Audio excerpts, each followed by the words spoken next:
then those words in wherever KSY is, where's KSY? Huh? Caspian. Yeah. And Africa means two, so 2 and 2 is 4. So the question is, why would the mitzvah of film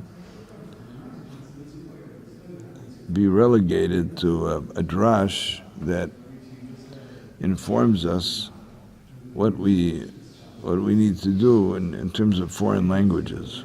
You know? So number one, in general, all of the information that we have about details about any mitzvah, especially when it comes to things like measurements, this is a KSY and this is a revius and something is a tefach and something is an etzba and something is a zeres and something is an amma. All of those things belong to, or just even the thing that a boy becomes bar mitzvah at age 13, or that a girl is bas mitzvah at age 12. All of that information is halacha l'Moshe Sinai. All measurements belong to that particular category of information called halacha l'Moshe Sinai. Nonetheless, whether it's that particular information or it is any of the other details of Torah Sheba'al Peh, there is a special mitzvah in trying to connect it with the Torah Shebiksav. So even though the Gemara will ask, how do we know this? How do we know this? And then they'll go to, they'll say a pasuk, and frankly, many of their drushes to us seem far-fetched, or somewhat pushing it. But the issue is not, they're not going from the drash to the information. We already know the information. The question is, where do we, where can we kind of connect our information with remozim, with certain references in the Torah Shebiksav that support the information. So it's not, it's very important that we go in the right direction. We don't know that there's, the reason that we know that there's 4 compartments in the Tzilum, or that there's 4 parts in the Tzilum, is because that was the part of the Torah Sheba'al Peh where Moshe Rabbeinu came down and he said, here, Rabbi Michel, it says in the Torah like this. Rabbi Michel told me to write in here, you can write it down. You got to write it down on a piece of parchment. Now I'm going to tell you what that means, and this is when you teach it, you have to teach it verbally to your children. And then, as the Rambam explains, all of Torah Sheba'al Peh was taught, in a certain sense, person to person, looking at the other person, whether it was your son or your daughter, or it was your Talmud or your Talmid, whatever it was, it had to be taught by looking into somebody else's eyes. The person who learned it was permitted to go home and write it down. He was permitted to keep notes. And when they in turn grew up and taught it to their children, they could look at their notes, but they couldn't teach it from their notes. They had to teach it from what they were reminded of by their notes. So it's not as though the Torah Sheba'al Peh could not be written down, it just couldn't be taught from a text. It had to be taught. So we've lost something now that we have the Torah Sheba'al Peh written down in the Gemara. We've lost some of the vibrancy of Torah. Now people can go directly to a written text, but it's not the same. So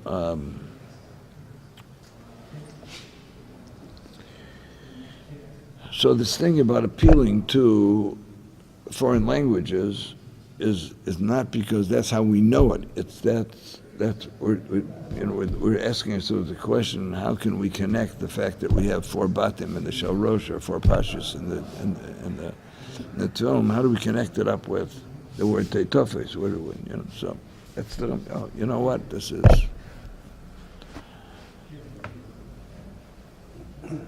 in Africa this means 2, and in KSY this means 2, so that equals 4. So that's number 1. Number 2 is that the Sforim HaKadoshim talk about the fact that there were, Mitzrayim was a time of Golus Hadibur, that speech was in Golus. And it wasn't until Pesach, the Ariya Kodesh says that the word Pesach is made up of 2 words. Pesach, the mouth began to speak, that the Dibur was liberated. So when Klal Yisrael was liberated from Mitzrayim, speech was liberated. And that's why we have the mitzvah of Haggadah. Pesach is a time of Haggadah because that's the time that we began to speak. And perhaps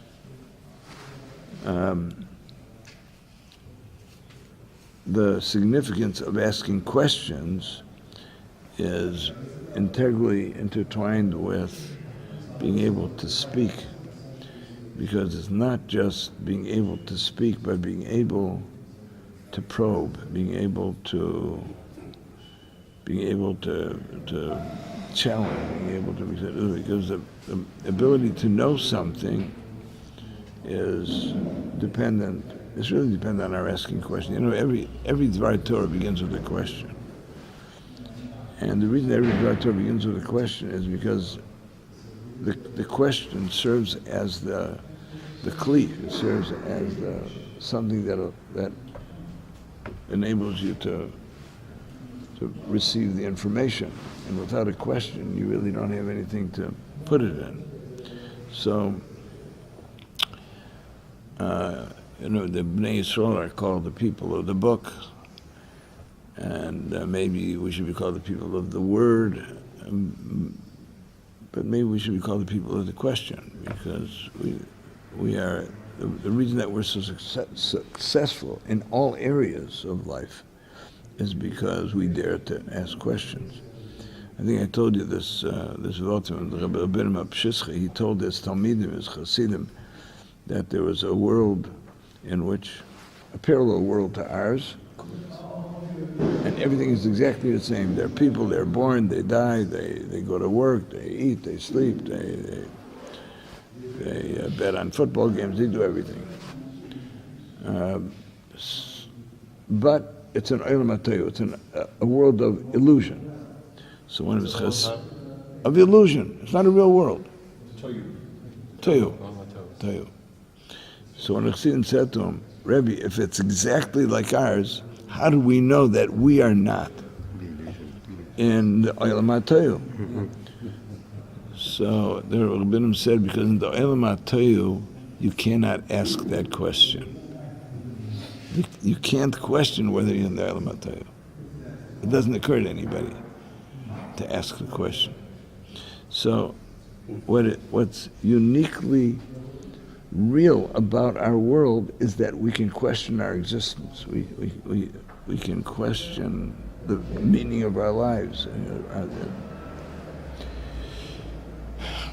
So it's interesting. The Golus in Mitzrayim is referred to in 2 ways. It's called Golus Hadibur and Golus Hadas.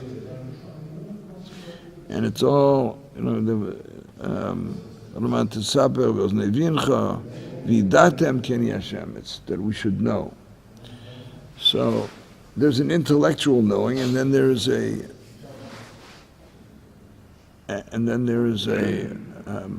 internal knowing.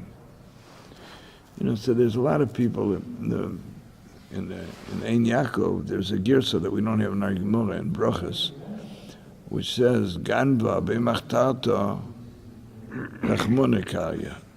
A thief, before he goes to steal, he prays. Mm-hmm. So, who just told me?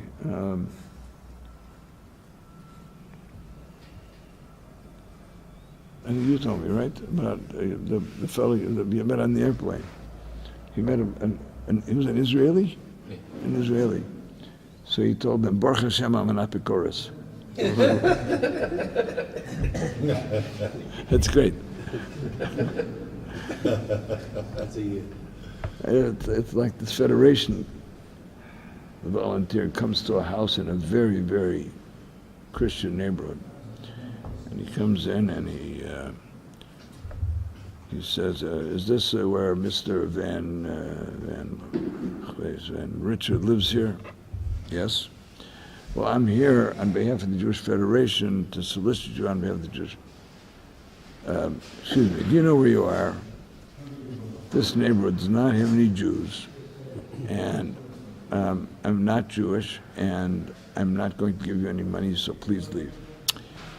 Mr. Van Rick, it says here on the card that I'm supposed to solicit you on behalf of the Jewish Federation of Miami, and we really think that you don't understand, and you're getting me upset.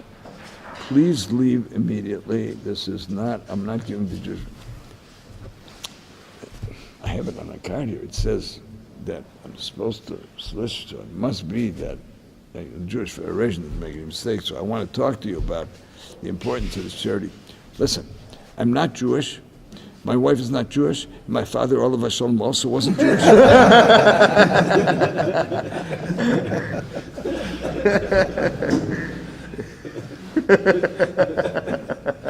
grandmother said that was her joke. What? My grandmother said that was her joke.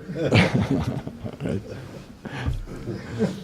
Anyway, so Baruch Hashem is an apikoros. So there are people who walk around with a lot of information in their heads, but it doesn't, they're going to go steal. Yemo says the person will go steal, and he's going to pray. He's going to ask God to help him steal. So the Soul Magdashim point to that, that kind of that schizophrenia, that ability to call upon God and do something that God is not interested in, as opposed to your doing.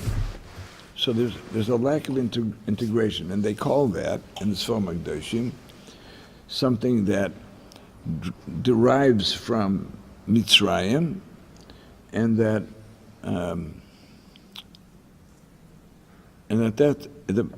Paroi, the letters of Paroi's name make up the word Orpa, or Oref, meaning neck, and that Mitzrayim was a place where there was a severance between the head and the heart.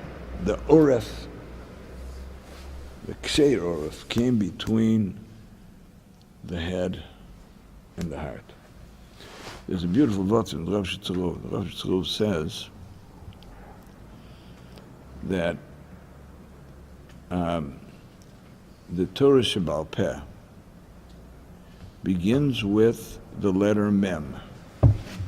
Me'emosai Korin es Hashema. Begins with the letter Mem. And it ends with the letter Mem. Hashem Yevorech es Amor Vashom. It's the last Mishnah in Mishnayos. So he says that the letter Mem, when it's at the beginning of a word, is an open Mem. When it's at the end of a letter of a word, it's a Mem stuma, and that represents the mouth. The letter Mem is the only letter that, in order to pronounce it, you have to open your mouth and close it. Mem. You can't do it any other way. So it represents opening the mouth and closing the mouth, and if you add those two letters together, it comes out to the Mem is 40. Mem Psucha, Mem Stuma comes out to 80, which is Peh. Peh comes out to represent. So he says that a Jewish mouth, Yitzchak is testing that. He's a scientist, you know what I mean? Huh? No, it's not formed with your lips. It's formed with your tongue. in your palate. Nun. His Nun. mouth is open the whole time. Yeah, nun. That's his engineering degree. So, So what's the word? he said the word is like this, that a Jewish mouth is supposed to always open with Kedusha. And if it has nothing to say with Kedusha, it should close. So he says between the mem and of Me'emosai and the mem of Bashalom, there's supposed to be Torah. That's the Jewish mouth. He says in Egypt, the word Mitzrayim begins with a mem and ends with a mem, and the letters in between make up the word Yetzer. So if the Yetzer comes between the mem psucha and the mem stuma, you're in Mitzrayim. And that's called the Golus HaDibur. So what does that look like, the Golus HaDibur? Are we supposed to believe that the Jews didn't talk, they spoke? They for sure spoke. But what they spoke about was slave talk. So what happened at the office today? What did you were at the, what happened at the pyramids today? And my horse and wagon broke down, and I had to go to the mechanic. And did you do the laundry? Did you what happened? And it's slave talk. I mean, by the way, it's not the words. It's the context. In other words, if our lives contextually are connected to Torah, then essentially then our lives are an expression of Torah, and the things that, whether or not the car broke down or that car didn't break down, is not going to occupy, first of all, in terms of its priority, in terms of its importance, it's not going to be the kind of thing that we're going to get all worked up about. But in addition to the quality of the speech, it's the, where is it coming from? It's coming from a place where we're anchored in Avodas Hashem, and all of the decisions that we make are referenced with the Ratzon of Hashem. So how we talk, what we talk about, and how the way in which we limit our speech to things that are permissible, there's a consciousness. So the difference between the Dibur before we left Mitzrayim, the Dibur after we left Mitzrayim was a sea change. There was a completely different context for our lives. We were able to engage in the kind of speech that was connected to the Ratzon Hashem, to Torah. It was Haggadah, it was a Shiur. It's all about a completely different place that our speech is coming from.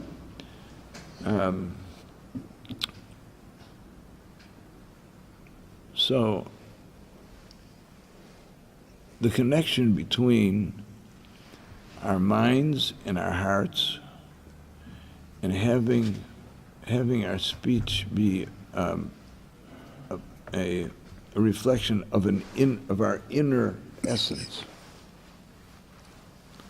The Tikkun Zohar says that the way speech is supposed to come, it's supposed to begin in our brain, and the neshama is represented, it's kind of centered in the brain, that's represented by the letter Yud. It goes into the heart, and the heart is represented by the letter Hey.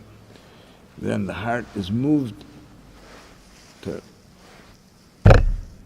it's in other words, our thoughts are supposed to evoke something, an expression of what we're feeling. That comes out in sound. That's the letter Vav. And then our mouths shape sound in 5 ways. our throat, our palate, our tongue, our teeth, and our lips.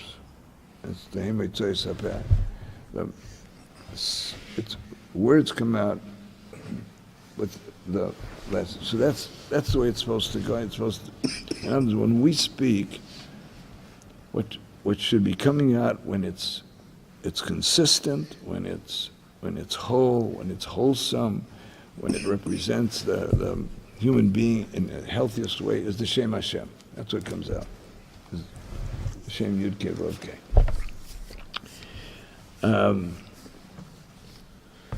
And so we have this concept of das, which we know is the reference word for intimacy, and Adam knew, Yoda, knew his wife. So intimacy is represented by das, and das is what connects. In other words, we have chachma and bina, we have wisdom and we have understanding, but unless it's connected to our hearts, we don't have das. Das is the bridge. So in Mitzrayim, we didn't have the bridge. There was the oreth. It was interrupted. It was severed. There was a golus hadibur. Our hearts were not. We were empty. There was no pneumius. And what the chirus represented was the fact that we could once again connect with our innermost essence, and we could express our innermost essence. So the pneumius of the Jew finally was able to begin to come out and for us to become whole people. So this concept of golus hadas and golus hadibur are the same. Because when we were able once again to have das and connect the intimacy in a certain sense between our intellect and our feelings, that's when we were also, that's when our speech became whole. So, and that's when we became whole.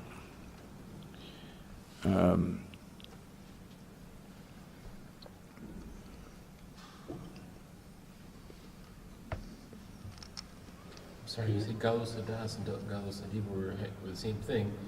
Galus Hadibur you discussed for a while now, but I'm not sure for Galus Hadas, if maybe it needs more explanation. What do you mean by Galus Hadas? Galus hadas means when we don't have that function of das. In other words, because das is that which is ma'orer midas. That's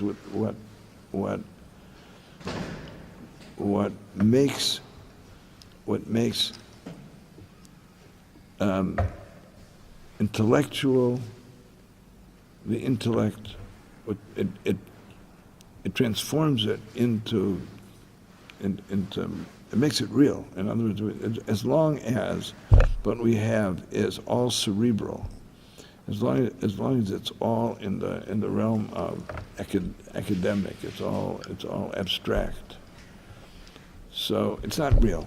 It only becomes real when we integrate it, and it only becomes real when we begin to, like they say, walk the talk. When we begin to feel the information. So you can know there's a God, but if you don't integrate the fact there's a God into your person and it's you don't live it and you don't feel it, so then it's just it's an abstract. So what comes first? Sometimes we see Achrei Levavchem, Achrei Nechem.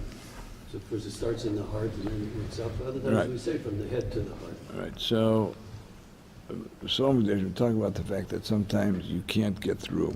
So what you should do is start out with the vav and the hey, with the koil and the words, and then you listen to the words, and that's ma'er the thing, and that kind of ignites it from the other way. So they talk about, but that's second best. That's not. Ideally it should start with his bainunus, and from these bainunus it goes into regesh, and from the regesh you put on the heart first and then the head. Right. So basically what we're saying, perhaps it should be the other way around. Maybe the mindset brings an understanding. But you first work on your desire. You know, it's really good. Kol shemasa merubim mechachmosei, chachmosei miskayemes. But if it's chachmosei meruba, then it's not miskayemes. So the idea, if you have the shel rosh on, and not the shel yad, that means chachmosei is meruba. It's not. That doesn't work. That's what this film said.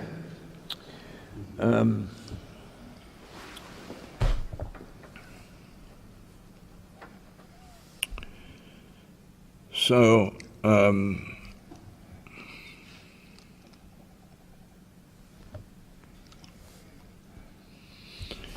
we see that film is something that has a very strong connection with the mouth.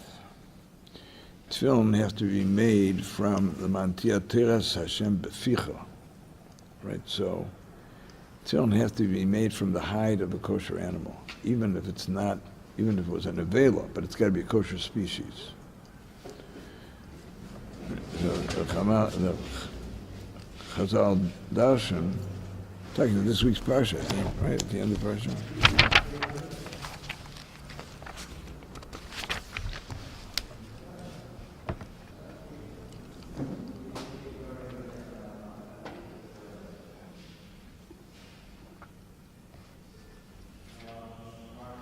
Theater Hashem beficha, Rashi saying.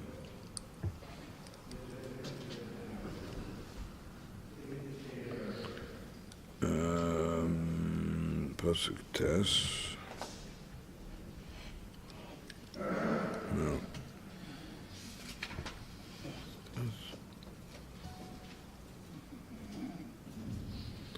Doesn't say it, but that's how the Chazal Darshan.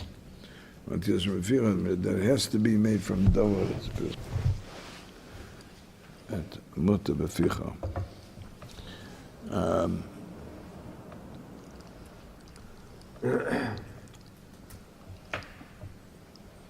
So,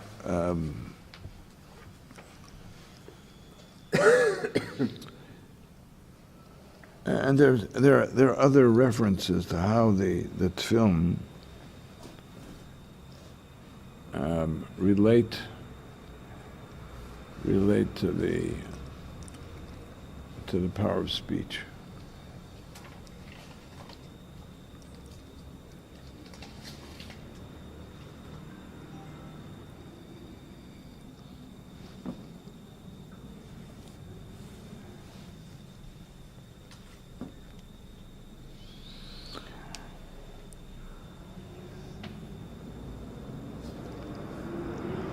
In the introduction to that paragraph that we say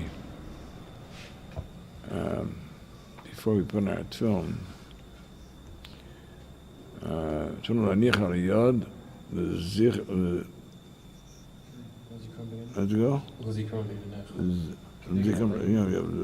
Yod, huh? First it says to remember the Zrei and the Tuya. And you have the thing there?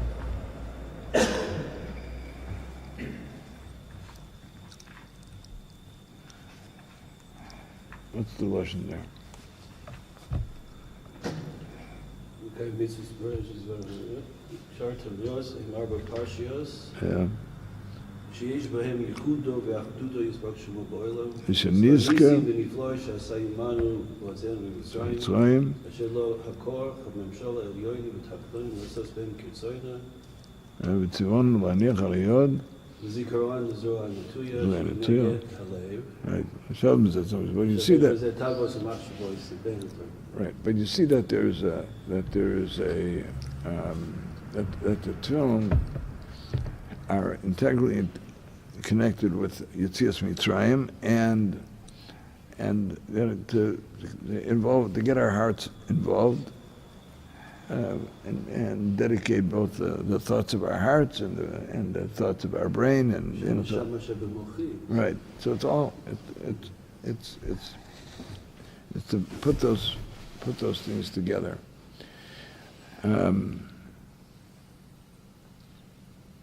when Klal Yisrael is about to go into Eretz Yisrael, so Moshe Rabbeinu is told in, I think it's Parshas Dvarim, when in his last thing that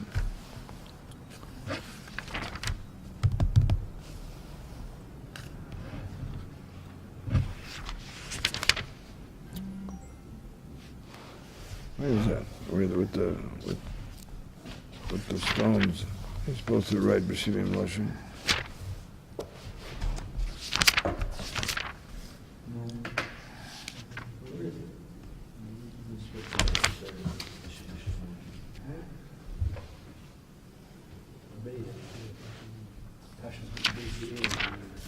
Well, if I had a memory, I'd be dangerous. What part is it?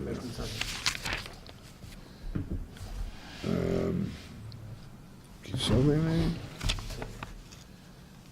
maybe? KSY?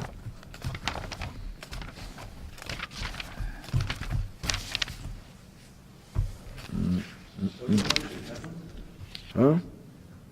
Where is it? Where is it? Devarim Aleph Hayes. Yeah, no, I don't know. Maybe. Well, you tell you though that what he's supposed to put the stones into the Yardin and take the stones out of the Yardin and bring them to Gilgal. It's something. You tell me? Maybe. Huh? We just say it's Dvarim Hay, maybe. Let's try that.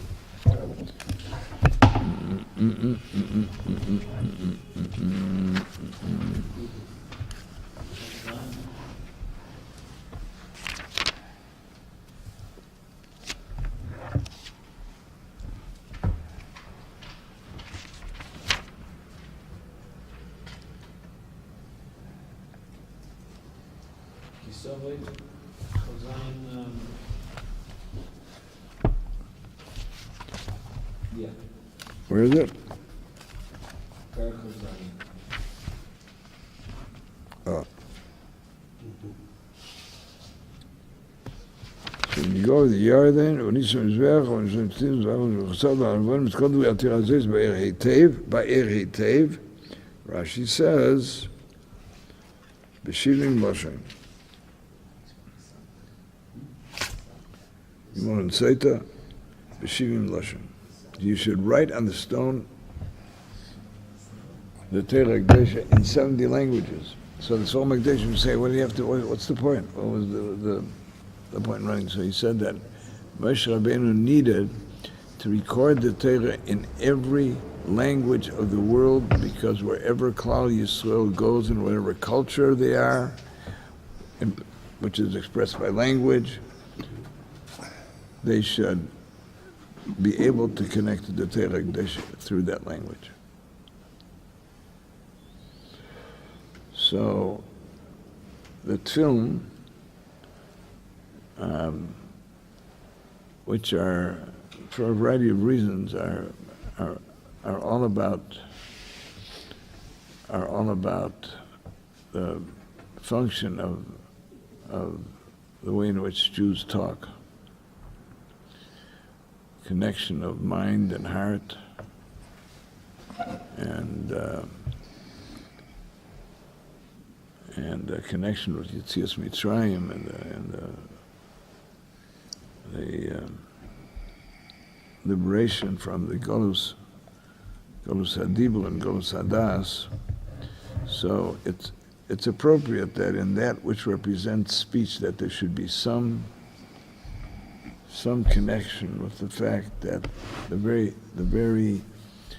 remez for the fact that tefillin have 4 parshias, it can be verified in other languages, because it's not so much the language so much as it is the fact that the Torah as a living organism is very, very intertwined with and dependent upon this connection between the mind and the heart and being able to bring it out.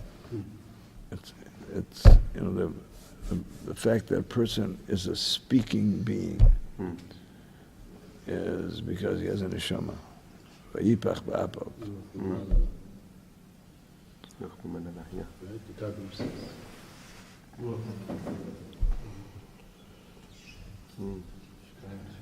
Paro can't speak Lashon. Couldn't grasp Lashon Kodesh. How do you understand that? I think that it's, you know, the fact that it occurred to you is good because Lashon HaKodesh is something that represents this connection with the Kodesh Baruch Hu. It's a spiritual language. You know, the Rambam and the Ramban have this. You know, the Rambam says that the reason it's called Lashon HaKodesh is because there are no obscenities and there are no references to any of the, you know, the sexual things. And Ramban says that that's not a valid reason to call it. He said, you don't call it Lashon HaKodesh for that reason. This is his objection. You should call it Lashon Nikiya. So he said the reason it's called Lashon HaKodesh is because it's the language of Torah. That's what identifies it as being Kodesh. It's the language that Hashem speaks to Klal Yisrael. It's the language that makes up the kind of the moral pulse of the universe. So Pari would not be able to speak that language because he's. It's Tumah. Yeah, I mean, the Pari is the you know, the word Pari represents the word Parua, which is open, revealed, and it's all external. It's all appearance. Mitzrayim has there's no depth to it.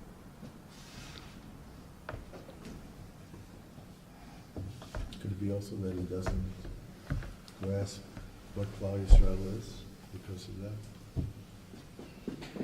Therefore, he can't let them go. He has to enslave them because they're a threat. The Goyim see us, the Jewish troublemakers. They don't understand who we are. You see, he's got the same problem that Balak had. What are you afraid of? They're not marching against you. He knew that they had no designs on Moab. They weren't allowed to touch Moab. So what are you afraid of? He's afraid of this nation has something about immersing themselves in the physical world and the pursuit of pleasure, and that was a threat to them. As long as they're around, we are not going to feel comfortable doing the things that we're doing. They left Mitzrayim, they left that whole thing, and now they have this new way of life, which covers the sight of the earth, and that's what we're really afraid of. The conscience of the world. Right? It's an option also. Yeah. Sorry, Rabbi, going just back to Paro quickly, we see that Bapir HaHalva is like closing, rather like you're paying off. So, as opposed to the opening. Right. It's good. I don't know what it means. It's a good reference. The Mishnah says that the Melech Nidveh was Paro. That what? Melech Nidveh, who ultimately did Shiur, was Paro. Yeah. And maybe at the end of the day, it was a long time. At the end of the day, he finally figured it out. It took a long time. He did not believe in God. Or believed in God. He just didn't believe that God had any interest in what people were doing. That's a God, but he's not interested in what people are doing.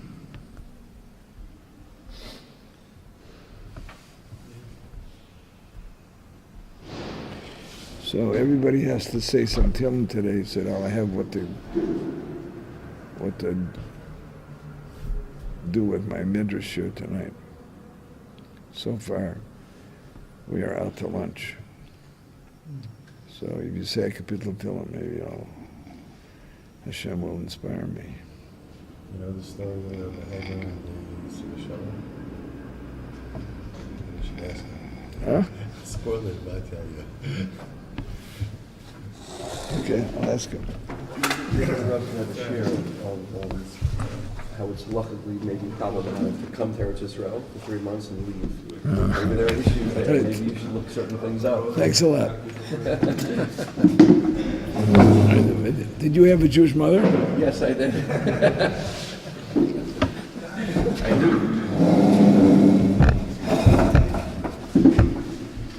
You know, how many